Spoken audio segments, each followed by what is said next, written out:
एक सुंदर गांव जो कि एक जंगल में घुसा हुआ था। वहाँ एक अद्भुत पेड़ था जिसे दयालुता का पेड़ कहा जाता था।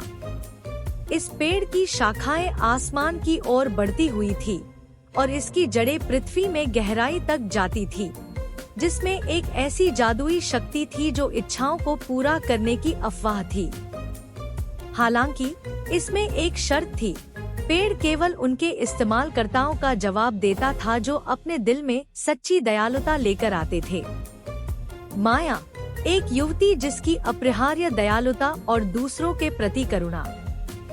वह हमारे गुणों को अनुभव करती है, सहानुभूति और निस्वार्थता। इथन, माया का भाई, जो उसकी दयालुता को अपनी स्वार्थी और कट्टरता से तुलना करता है। वह अक्सर दूसरों के बिना सोचे समझे अपने लाभ की खोज करता है। एक धूपी दिन माया और इथन एक खोज पर निकले। जंगल के गहराई में उनकी जिज्ञासा उन्हें जानवरों के द्वार ले गई। उन्हें दयालुता के जादुई पेड़ पर लगभग चौंका दिया। जैसे ही वे करीब आए, वहाँ की अजीब महसूस हुई और माया के दिल में करुणा का एहसास हुआ, जबकि इथन के मन में स्वार्थी इच्छाओं का सोच गया। पेड़ की शांतिपूर्ण उपस्थिति और इसकी भलाई के किस्सों से प्रेरित होकर माया विनम्रता और ईमानदारी के साथ पहुंची। एक शुद्ध दिल के साथ उसने अपने परिवार, दोस्तों और पूरे गांव की भलाई और खुशहाली की कामना की। उसकी इच्छा जंगल में गूंज गई, पेड़ की दयालुता के असलियता के साथ संवाद करते हुए।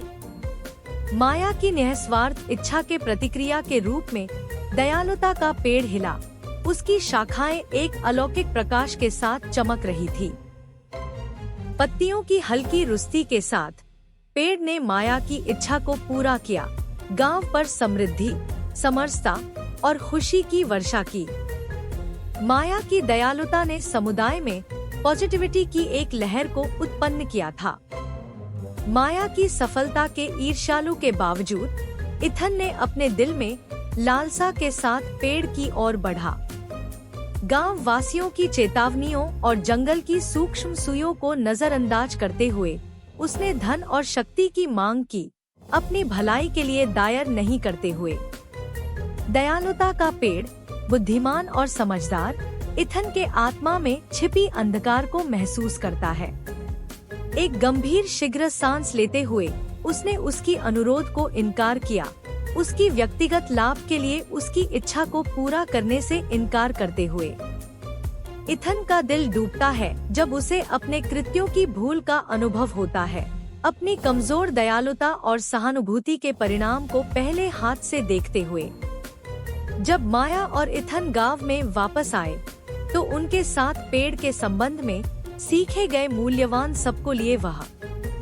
माया की निस्वार्थता ने समृद्धि और एकता को लाया, जबकि इथन की स्वार्थीता ने निराशा और पछतावा पैदा किया। उनके अनुभवों के माध्यम से बच्चे और गांव वासी समझ गए कि दयालुता, सहानुभूति और निस्वार्थता की गहरी महत्वपूर्णता क्या है, जो एक समर्थ और दयालु समुदाय का निर्माण करते हैं।